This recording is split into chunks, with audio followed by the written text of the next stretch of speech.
하나님께서 기뻐하는 사람은 어떤 사람일까요? 저는 사람을 살리는 사람을 하나님이 가장 기뻐한다고 여깁니다. 1800년대에 조지 뮬러라는 목사님은 사람을 살리는 사람이었습니다. 조지 뮬러는 독일에서 태어나서 부유한 아버지 밑에서 잘 살았습니다. 돈이 많다 보니까 그는 어렸을 때부터 도박을 하고 타락을 했습니다. 예수님을 만나고 난 다음에 그는 도박도 버리고 술도 버리고 인생을 완전히 바꾸게 되었습니다. 그리고 그는 영국으로 건너가서 그 당시 길거리에 넘쳐나는 아이들을 위하여 고아원을 설립하고 양육하고 먹이고 돌보며 건강한 어른이 되도록 사역을 했습니다. 조지 뮬러는 영국에서 고아들을 양육하고 그들을 키웠는데 만 24명이 조지 뮬러의 손에서 자랐습니다. 뿐만 아니라 조지 뮬러는 아이들을 위한 교육기관을 설립했습니다. 약 117개의 학교를 설립해서 아이들로 하여금 교육을 받아서 자기의 미래를 펼칠 수 있도록 했었습니다. 그래서 이 117개 학교에서 교육을 받고 성인이 된 사람이 약 12만 명이 넘는다고 말하고 있습니다. 조지 뮬러는 영국에서 죽어가는 아이들, 부모에게 버림을 받고 인생의 미래가 없는 아이들, 꿈도 없고 행복도 없던 아이들에게 그는 복음을 전하고 학교를 설립하고 먹이고 돌보는 인생을 살았습니다. 참으로 사람을 살리는 삶이었죠. 그는 자기의 영성에 있어서도 게으르지 않았습니다. 그 사람은 무려 성경을 200독이나 읽은 사람입니다. 그 중에 100독은 무릎을 꿇고 읽었다고 합니다. 그리고 그는 항상 기도하고 쉬지 않고 기도했습니다. 그래서 그의 기도는 5만 번 이상이나 응답을 받았다고 합니다. 조지 뮬러는 수많은 고아들과 많은 학교에 필요한 모든 재정을 기도로 다 충당했다고 그는 고백하고 있습니다. 그는 전도에 있어서도 남다른 열심을 가지고 있었습니다. 특별히 어렸을 때 함께 생활했던 5명의 친구를 위하여 57년간 기도를 했는데 그가 살아있을 때에 4명의 친구가 예수님을 영접했습니다. 그 중에 한 명은 그가 마지막 임종을 앞두고 교회에서 한 설교를 듣고 회심을 했었습니다. 그리고 그가 장례 치르는 날, 그의 장례식에 마지막 친구가 와서 말씀을 듣고 예수님을 믿고 회심하게 되었습니다. 이 친구는 나중에 다른 나라를 다니면서 간증을 통하여 복음을 전했는데 그는 이렇게 말했습니다. 나의 친구, 내가 존경하는 목사 조지 뮬러는 영혼을 위하여 기도할 때에 하나님이 다 그에게 주셨다. 마지막 영혼을 위한 기도가 바로 나였다. 하나님은 이처럼 그의 기도에 신실하게 응답하셨다라고 말했습니다. 하나님이 기뻐하는 삶을 살면 하나님은 반드시 열매를 맺게 하시고 또 하나님께서는 우리가 하는 일에 은혜와 축복을 주셔서 능히 감당하게 해 주십니다. 하나님이 기뻐하는 삶을 살면 우리는 기적을 상식처럼 만들어갈 수 있는 사람들이 됩니다. 세상에 예수님이 희망이라는 것을 우리는 보여줄 수 있는 삶을 살 수 있지요. 그래서 우리의 삶에 항상 생각해야 하는 진지한 질문은 나는 하나님을 기쁘게 하고 있는가라는 것입니다. 여러분은 하나님을 기쁘시게 하십니까? 이 예배에 나오신 것만 해도 하나님을 기쁘시게 하려고 나오셨습니다. 여러분은 하나님을 기쁘시게 하는 분들이 많습니다. 그러면 일상 속에서도 여러분은 하나님을 기쁘시게 하십니까? 여러분의 말이나 여러분들의 행동이나 여러분의 모든 일들이 하나님을 기쁘시게 합니까?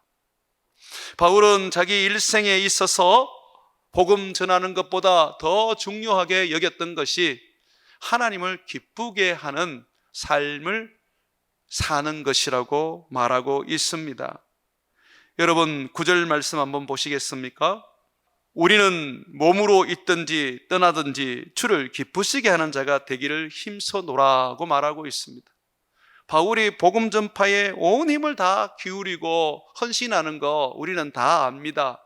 그런데 바울은 오늘 말씀을 통하여 이렇게 말합니다. 나는 하나님을 기쁘시게 하기 위하여, 나와 함께 복음을 전하는 내 동력자는 하나님을 기쁘시게 하기 위하여 우리는 애쓰고 힘쓰고 있다라고 합니다. 여러분, 우리 존재 자체만으로도 하나님은 기쁘십니다. 여러분들이 예수님을 믿고 하나님을 섬기는 거 하나님이 기쁘십니다. 그런데 하나님은 우리의 삶을 통하여 하나님이 뭘 기뻐하실까? 우리의 말을 통하여서 내가 어떻게 말을 하면 하나님이 기뻐하실까? 애쓰고 힘쓰는 것을 참으로 원합니다. 하나님을 기쁘시게 하는 데는 노력이 필요하고 희생이 필요합니다. 우리가 하나님을 기쁘시게 할 때는 우리에게 많은 축복과 능력과 상급이 주어지게 됩니다. 반면에 하나님을 기쁘시게 하지 않으면 우리는 하나님으로부터 멸망당하고 벌을 받고 고통과 괴로움 속에 살게 하십니다. 바울이 하나님을 기쁘시게 하는 이유에 대하여 오늘 말씀하고 있습니다. 10절 말씀 한번 보십시오. 바울이 왜 하나님을 기쁘게 하느냐? 왜 하나님을 기쁘시게 하려고 노력하느냐? 그는 이렇게 말하죠. 왜냐하면 우리가 다 반드시 그리스도의 심판대 앞에서 나타나게 되어 각각 선악간에 그 몸으로 행한 것을 따라 받으려 함이라고 말하고 있습니다. 여기서 우리라는 것은 예수를 믿는 그리스도인을 말합니다. 바울과 그의 일행이요 고린도 교회의 성도들을 말합니다. 예수를 믿는 사람들, 그들을 모두는 그리스도의 심판대 앞에 서게 될 것입니다. 어떻게 살았느냐에 따라서 우리는 선악간에 그 몸으로 행한 것에 대하여 판단을 받고 상을 받기도 하고 벌을 받기도 합니다. 하나님을 기쁘시게 하는 삶을 살아야 되는 이 첫 번째의 이유를 여러분들이 받아들이셔야 합니다. 그냥 내가 예수 믿는다고 여기기만 하고 그냥 한 번씩 교회에 나와서 예배 드리기만 하면 내 본분을 다하는 것이지라고 여기고 있다면 여러분들은 지금 착각하시는 것이고 잘못 배우고 있는 것입니다. 하나님의 아들이 됐으면 아들답게 살아야 합니다. 예수님의 제자가 됐으면 제자답게 살아야 합니다. 그리스도의 군사가 되었으면 군사답게 살아야 합니다. 왜 그렇습니까? 우리는 마지막 날에 그리스도의 심판대 앞에 서서 우리의 몸으로 행한 것, 우리의 입으로 내뱉은 것에 대하여 우리는 심판을 받을 것이기 때문입니다. 영국의 유명한 설교자 로이전 존슨 박사가 임종을 앞두고 있을 때에 그의 후배 목사가 찾아가서 그에게 질문을 했습니다. 로이 존슨 박사는 세계적인 설교자입니다. 굉장한 신학자이시죠. 의사로 명성이 높았던 분이지만 복음을 전하기 위하여 의사를 그만두고 그는 말씀을 전하는 전도자가 된 분입니다. 그의 임종 앞에 후배 목사님이 이렇게 질문을 했습니다. 목사님은 목사가 된 후에 그리고 지금 하나님 나라 가는 이 순간까지 마음속에 질문을 가지고 계셨습니까? 목사님은 목회를 하면서 복음을 전하면서 항상 하나님 앞에서 어떤 생각들을 하고 있었습니까? 그게 무엇인지 알려주실 수 있으십니까? 로이전 존슨 박사는 아무런 주저함이 없이 말했습니다. 내가 나중에 하나님의 심판대 앞에 섰을 때에 하나님이 나를 어떻게 평가하실까 하는 생각을 나는 목사된 이후로부터 지금까지 늘 가지고 있었습니다. 그리고 나는 목회를 할 때마다 내 자신에게 질문을 던졌습니다. 하나님께서 나를 어떻게 평가하실까? 나는 하나님을 기쁘시게 할까? 아니면 나는 하나님을 기쁘시게 하지 못할까? 나는 그것을 늘 생각했었습니다. 이제 내게 시간이 다가왔습니다. 나는 곧 하나님께로 올라갈 것이고, 하나님은 내가 하나님을 기쁘게 했는지 아니면 아프게 했는지 평가해 주실 것입니다. 사랑하는 여러분, 그냥 구원만 얻으시면 됩니까? 그냥 천국만 들어가면 됩니까? 바울은 우리가 몸 안에 있든지 죽어서 몸 밖에 영혼으로 있어서 천국으로 올라가든지 간에 우리는 항상 하나님을 기쁘시게 하는 자가 되어야 한다고 말하고 있습니다. 구원이 전부가 아닙니다. 구원 이후의 삶이 있습니다. 하나님을 기쁘게 하는 삶인 것이죠.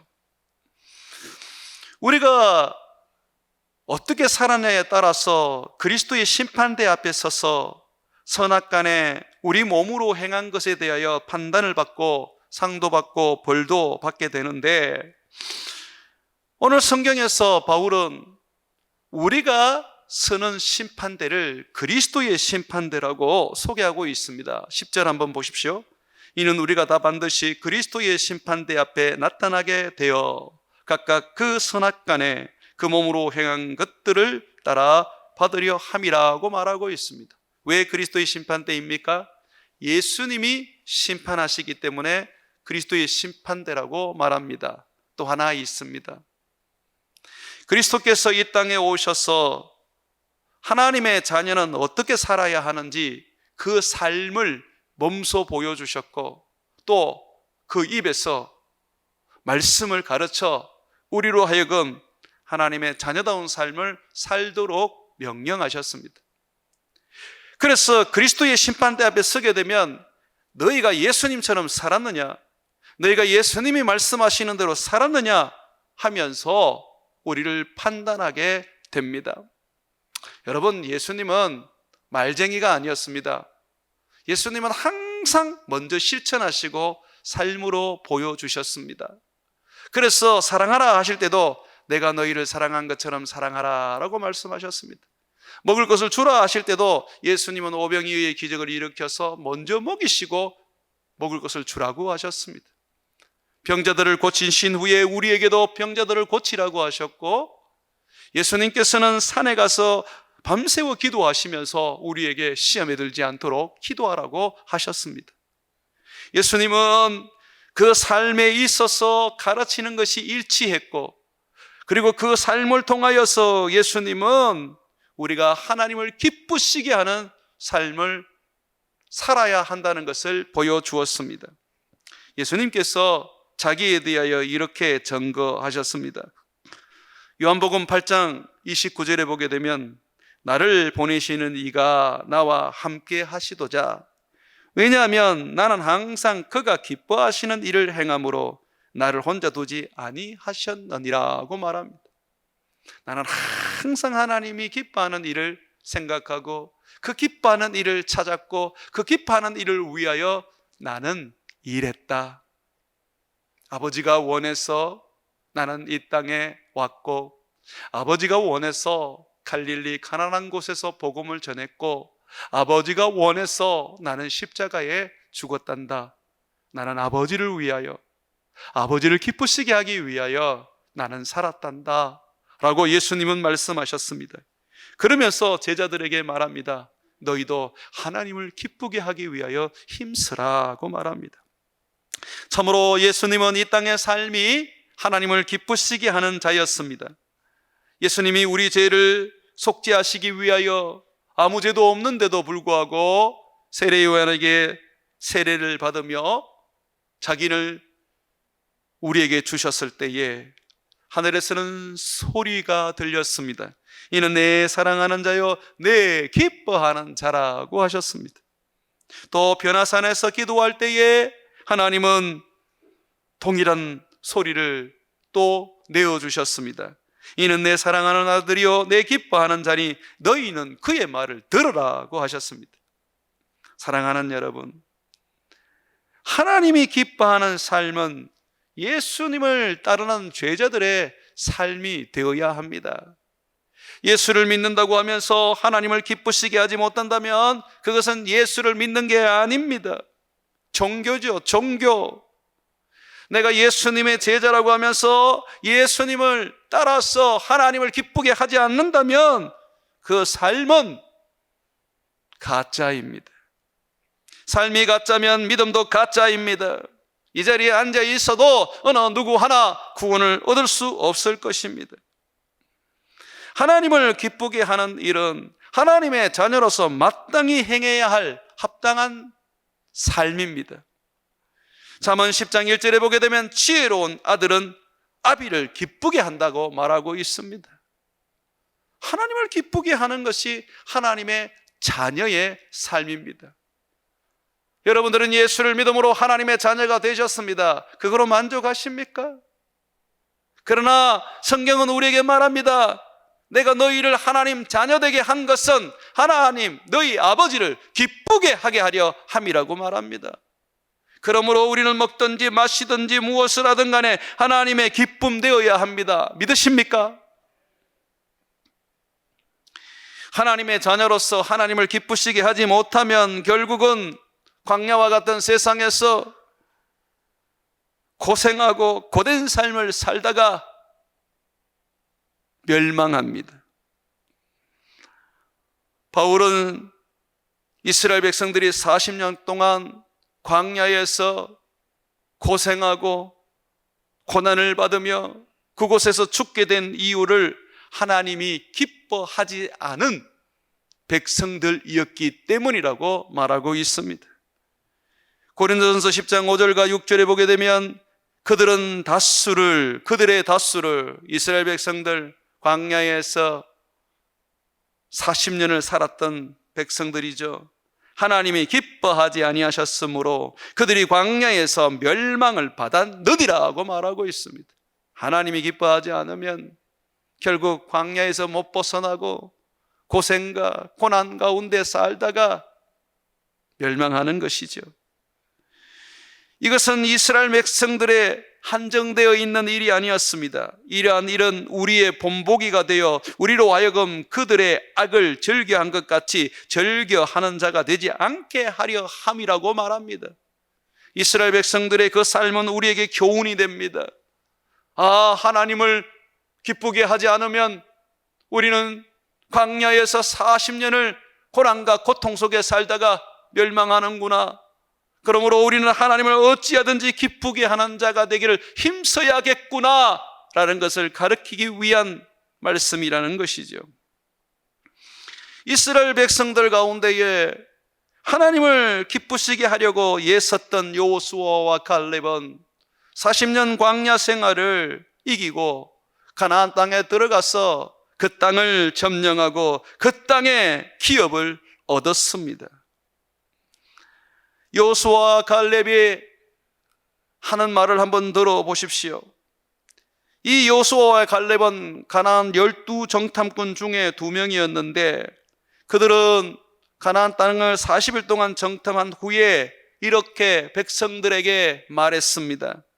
두루 다니며 정탐한 가나안 땅은 심히 아름다운 땅이라 여호와께서 우리를 기뻐하시면 하나님께서 우리를 기뻐하시기만 한다면 우리를 그 땅으로 인도하여 들이시고 그 땅을 우리에게 주시리라. 이는 과연 저것과 꿀이 흐르는 땅이니라고 했습니다. 하나님이 기뻐하시기만 한다면, 하나님께서 나를 좋아하시기만 한다면 아브라함과 이삭과 야곱에게 약속하셨던 저 가나안 땅, 모세에게 말씀하셨던 저 가나안 땅 우리에게 주실 것이다. 내 손에 막대기밖에 없고 호미 한 자로 가진 게 없어도 가나안 땅의 수많은 사람들은 칼과 창과 방패로 무장해 있다 할지라도 하나님이 기뻐하기만 하신다면 하나님이 저 땅을 우리에게 주실 거야.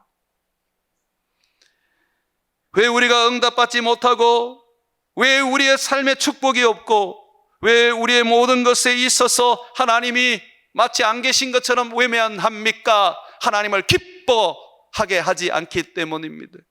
자기 만족을 위하여 기도하고, 자기 행복을 위하여 신앙생활하고, 자기를 기쁘게 하기 위하여 믿음 생활을 하기 때문입니다.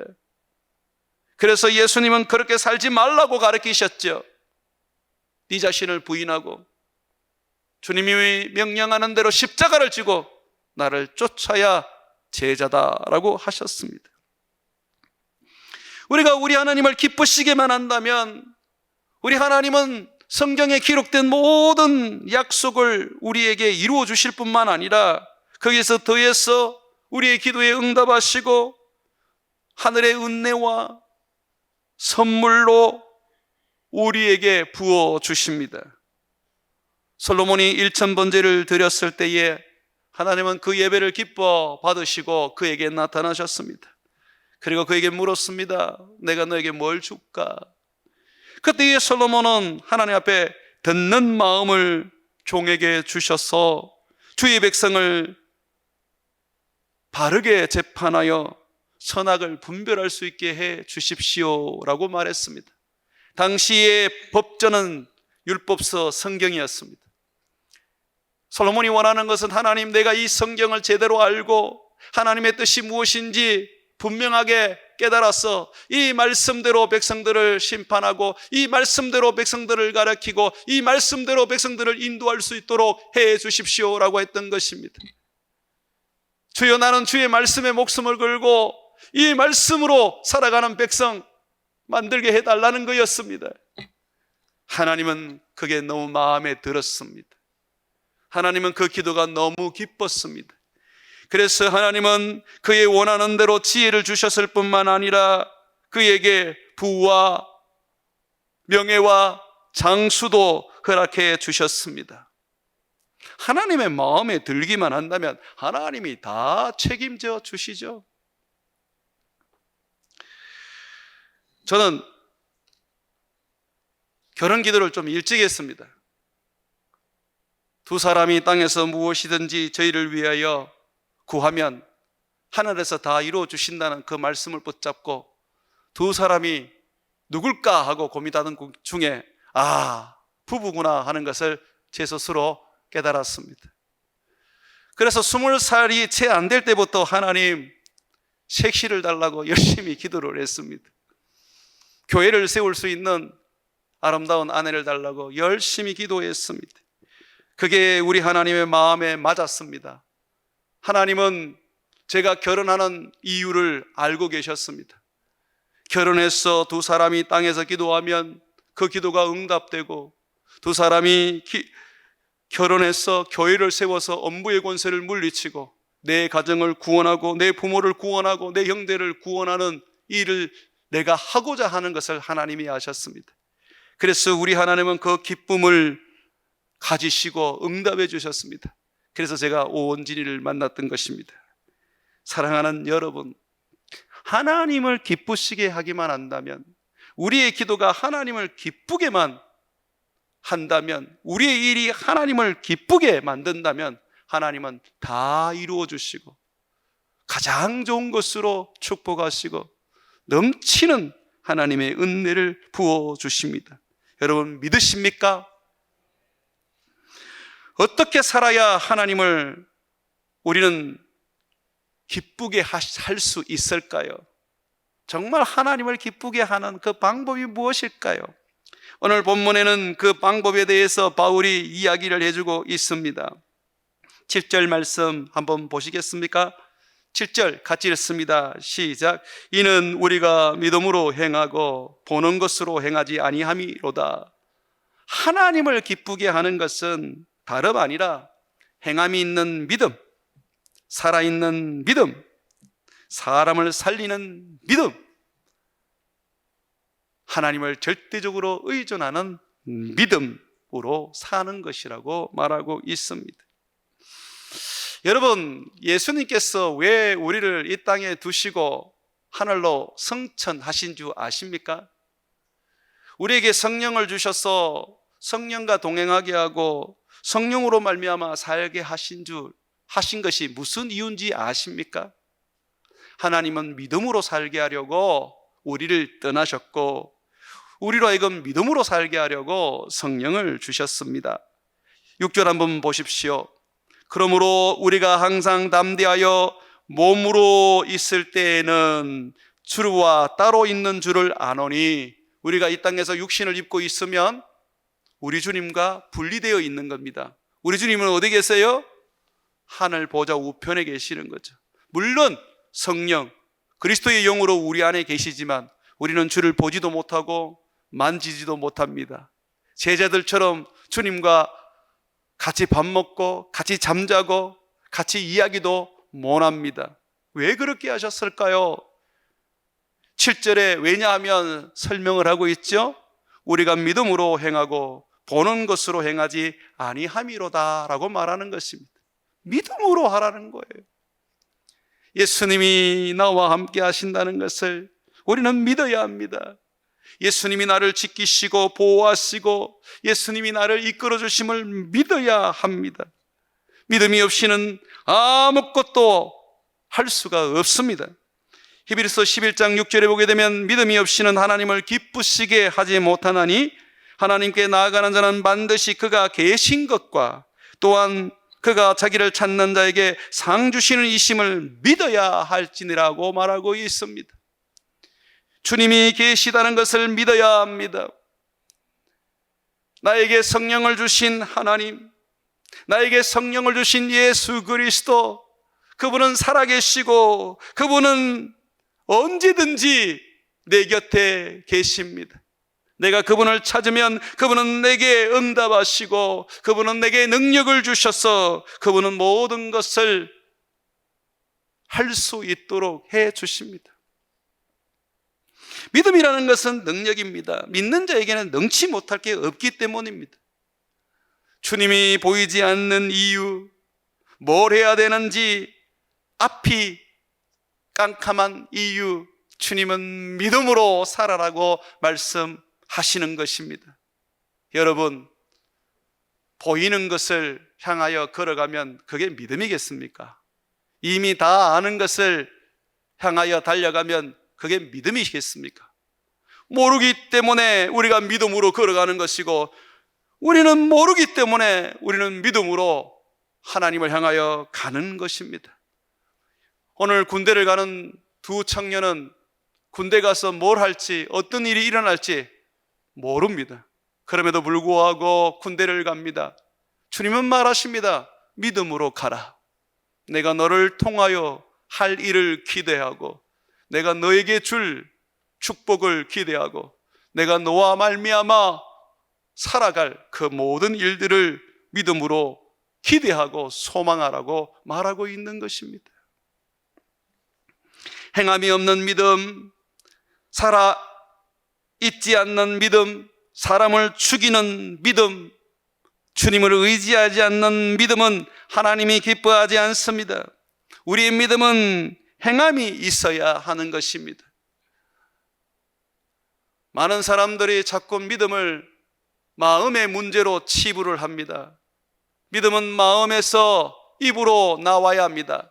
사람이 마음으로 믿어 의에 이르고 입으로 신하여 구원에 이른다고 말씀하고 있습니다.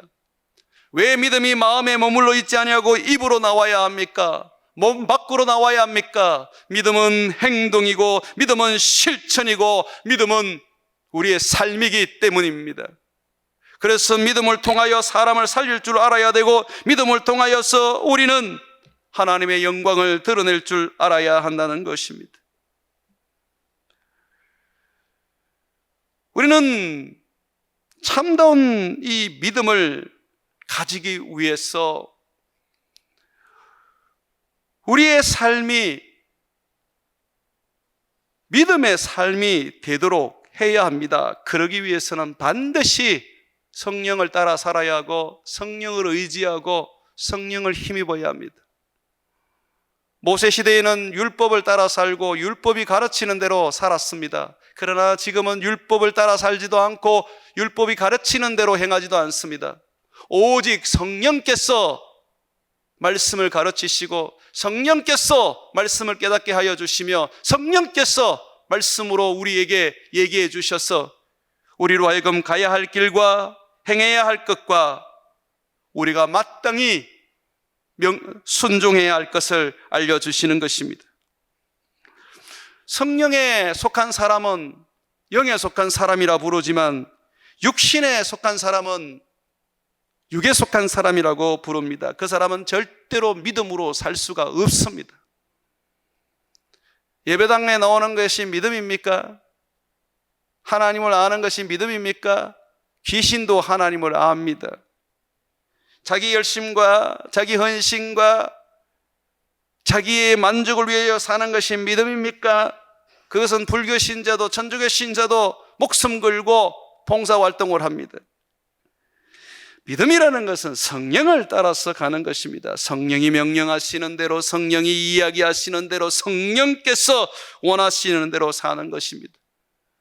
그러면 내가 성령을 따라서 산다는 것을 어떻게 알 수 있습니까? 성령을 따라 살면 반드시 열매가 나타납니다. 사랑의 열매가 나타나고 희락의 열매가 나타나고 화평의 열매가 나타나고 오래 참음의 열매가 나타나고 자비의 열매가 나타나고 양성 착한 삶의 열매가 나타나고 충성의 열매가 나타나고 온유의 열매가 나타나고 절제의 열매가 나타납니다. 성령으로 사는 자에게만 나타나는 현상입니다. 성령은 영이기 때문에 여러분의 눈에 보이지 않습니다. 여러분들이 성령을 느낄 수는 있지만 그것이 성령과 동행하는 건 아닙니다. 성령의 감동을 받아서 방언을 할 수는 있어도 그것이 성령으로 사는 것이 아닙니다. 내가 원수를 사랑하는가? 내가 있는 곳에는 기쁨이 있는가? 나는 분열하지 않고 화평을 꾀하는가? 나는 모든 부분에서 오래 참고 자비하며 착한 삶을 사는가? 어떤 부분에 있어서 절제하고 나는 온유할 수 있는가? 이것이 우리에게 성령으로 사는지 안 사는지 점검하는 기준입니다. 성령으로 살지 않고 육신으로 사는 사람은 그 삶이 분명하게 드러납니다. 음행하고 더러운 것을 행하고 호색하고 우상숭배하고 주술하고 원수 맺고 분쟁하고 시기하고 분내고 당짓고 분열하고 이단에 빠지고 투기하며 술 취하고 방탕하고 사람들에게 험담을 하며 사람들의 삶을 죽입니다. 돈 좋아하는 사람이 어떻게 성령의 사람입니까? 착각하지 마십시오. 제가 돈이 나쁘다는 것을 말하는 게 아닙니다. 돈은 필요한 도구에 불과할 뿐입니다. 돈 좋아하지 않습니다. 하나님 좋아하지요. 그러므로 우리는 성령을 따라 살아갈 때에 살아있는 믿음, 행함이 있는 믿음, 사람을 살리는 믿음을 가질 수가 있습니다. 행함이 있는 믿음, 살아있는 믿음, 사람을 살리는 믿음은 또 하나의 특징이 나타나는데 하나님의 말씀에 청종하고 그 말씀에 순종합니다. 하나님이 가장 기뻐하는 믿음은 말씀에 순종하는 것입니다. 나라를 세운다 할지라도 말씀에 순종하지 않으면 하나님은 그 사람을 버리십니다. 사울 왕이죠. 이스라엘의 초대 왕으로 이스라엘을 건국했지만 그러나 그는 하나님의 말씀에 순종하지 않았기 때문에 하나님은 그를 왕으로 세운 것을 후회하셨고 그를 폐하셨습니다. 우리 하나님의 말씀 앞에 순종하십니까? 듣고 싶은 것만 듣고 듣기 싫은 것은 안 듣고 계시지는 않습니까? 행함이 있는 믿음, 살아있는 믿음, 사람을 살리는 믿음은 절대 뒤로 물러서지 않습니다. 어떤 상황에도 어떤 사람으로도 무엇 때문이든 나는 믿음에서 뒤로 물러서지 않습니다. 앞을 향하여 오늘도 달려가고 우리 주님을 향하여 오늘도 헌신합니다. 행함이 있고 살아있는 믿음, 사람을 살리는 믿음은 영혼을 구원하는 일에 헌신합니다. 예수님은 영혼을 구원하면 얼마나 기뻐하고 즐거워했는지 모르십니다. 예수님은 71마리의 양과 10드라크마의 비유와 탕자의 비유를 통하여서 죄인 한 사람이 돌아왔을 때에 얼마나 행복해하고 얼마나 즐거워하고 그 일로 인하여 잔치를 베푸시는지 우리에게 가르쳐 주었습니다. 영혼을 구원하는 것이야말로 하나님을 기쁘시게 하는 일이지요. 행함이 있는 믿음, 살아있는 믿음, 사람을 살리는 믿음은 용서할 줄 아는 사람입니다. 그리스도인들 중에서도 용서할 줄 모르는 그리스도인들이 많습니다. 제가 말씀드립니다. 거듭나지 못하셨습니다. 성령이 없으십니다. 주님은 용서하지 않는 자를 결코 내 자녀라 부르지 않습니다. 주님은 우리에게 원수조차도 용서하고 그들 머리 위에 주님은 복을 빌으라고 말씀하셨습니다. 욥을 그렇게도 정죄하고 괴롭히던 세 친구가 있었습니다. 하나님은 욥에게 그 세 친구를 위하여 용서의 기도를 드리라고 가르치셨습니다. 예수를 믿으면서도 용서할 줄 모르고 예수를 믿으면서도 사랑할 줄 모르면 그건 가짜 믿음, 죽이는 믿음, 행함이 없는 믿음입니다. 그 사람은 결코 주님을 보지 못할 것입니다. 주님의 심판대 앞에 서서 그 행한 대로 벌을 받을 것입니다. 사랑하는 여러분, 예수 똑바로 믿으시기 바랍니다. 우리는 하나님을 기쁘시게 하기 위하여 내 팔이라도 잘라야 되고 내 마음의 자존심이라도 우리는 던져버려야 합니다. 주님이 기쁘시다면 십자가에 못 박혀야 되고, 주님이 기쁘시다면 우리는 영혼 구원해야 되고, 주님이 기쁘시다면 용서해야 되고, 주님이 기쁘시다면 우리는 어떤 일에도 순종할 수 있어야 합니다. 여러분의 기쁨을 위하여 살면 망하실 겁니다. 그러나 하나님을 기쁘시게 하는 삶을 살면 여러분들은 가장 보배로운 자들, 존귀한 자들이 되실 것입니다. 이제 곧 우리 주님이 재림할 날이 다가오고 있습니다. 우리 주님이 이 땅에 오셔서 분명히 여러분들에게 물으실 것입니다. 여러분을 평가하실 것입니다. 너는 나를 기쁘게 했느냐? 내 자녀로서 자녀답게 아버지를 기쁘게 했느냐? 내 제자로서 네가 과연 나를 기쁘게 한 제자였느냐라고 물으실 것입니다. 그러므로 교회 한번 나오고 예배 한번 드리는 것으로 여러분들이 하나님의 자녀인 것처럼 착각하지 마시고 삶이 변화되고 바르게 살고 주님을 기쁘시게 하기 위하여 몸부림치는 인생 되시기를 주의 이름으로 축원을 드립니다.